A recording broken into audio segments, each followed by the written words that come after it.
2018, and we are still here without Crackdown 3, Shenmue 3, Kingdom Hearts 3, and that's what we're going to talk about today on the pause menu. I'm Corey, this is Chris, and we've been having a debate on when should developers announce their games. Should it be a longer cycle, shorter cycle?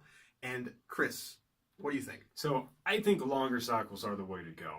Because you get ready for it. I feel like the developers are more prepared. Shorter cycles are just that classic example. Game releases, game comes out, and it's broken. I feel like we get that way too much than completely focusing your quality over time on making this game. Maybe there's a reason why Kingdom Hearts 3 hasn't came out, you know? Maybe it's still under development because they care for this game and they want this game to succeed. So therefore, they need more time.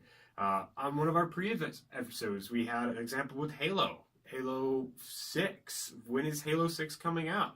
You know, if it comes out in 2019, that's too early. Or 2018 is too early because we know nothing about it.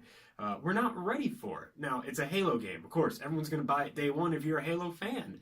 But you need that longer time to build up the audience, to have build-up, to make the game that much better, you know? Like, part of me, like, watching E3s, and we're like, oh, this game's coming out in 2019. I'm like, okay, so it's giving me something to expect. So it gives me something to wait for. I completely disagree. I'm a fan of the shorter cycles, and it's simple for one reason. You don't get overhyped. And that's my biggest thing is, you know, the list of games is getting ridiculous that we have not seen that have been announced. Kingdom Hearts 3, Shenmue 3, Final Fantasy VII Remake, Crackdown 3, Fable Legends, Scalebound. Those are all games that either are not coming out or are still not out, and they were announced, I think, 4+ years ago now. That is ridiculous. That's not okay, because I'm fairly certain they announced Kingdom Hearts 3 before it was in development. And we already know that Final Fantasy VII Remake was announced without it being in development. That is crazy. There's no point in announcing a game that early, because then what happens is that it just never comes out. And so by the time it does come out, I just don't care. So when I see a game, especially like Bethesda's been doing this a lot, of if The Evil Within 2 would have been announced last year, or I'm sorry, in 2016, and came out in 2017, I probably wouldn't have bought it. But since I saw it, and I only had about 2 or 3 months to really decide whether or not I wanted to play it, I was much more likely to play it, because I saw it in a small chunk. I didn't see gameplay after gameplay after gameplay where I felt like I saw the whole game, and then I just got to play it instead. And so I think that's a much better way to do it, and I'm actually kind of excited because Tomb Raider's doing it this year.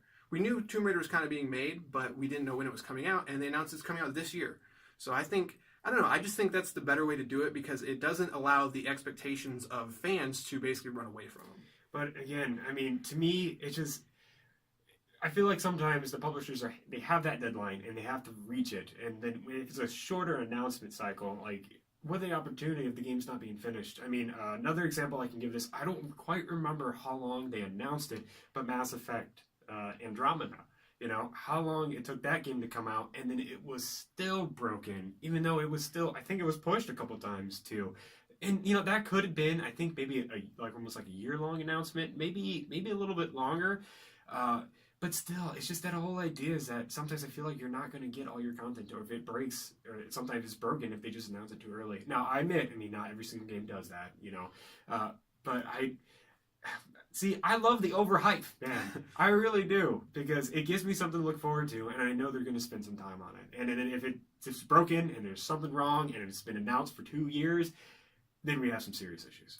I feel like it depends on the publisher too, though. Like EA is very good at announcing something, and they clearly know it's not coming out. They announced Anthem at last E3 for this year. Yeah. No way. We all knew there was no way Anthem was coming out this year. So sometimes I feel like they lie specifically to please shareholders or whatever. Mm-hmm. But I mean, I think you're right. I think it does sort of depend on the publisher. Like Nintendo does this a lot. You know, sometimes they'll announce a game and it's out in like 2 months sometimes. Yeah.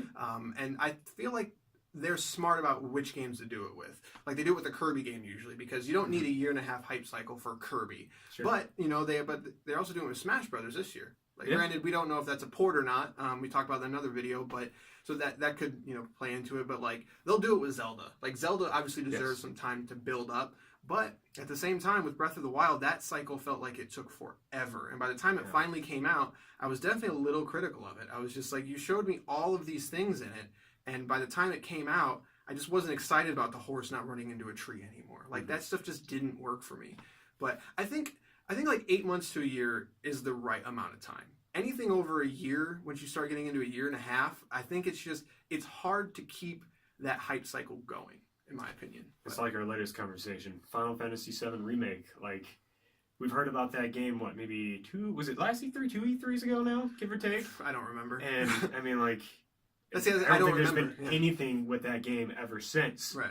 But it's just that whole idea alone that there could be a remake coming out for this game that's going to get people to buy it, but people will wait for that easily. I mean, yeah, that's going to sell no matter what, but at the same time, like, how many people are you making upset by announcing it? It just never happens. Sure. Like, so the fans of the series are going to get mad at you, but it's hard to say. But that's going to do it for this episode. Let us know what you like, shorter or longer hype cycles, in the comments below. And don't forget to hit that like and subscribe button. It really helps us out, and we will see you next time.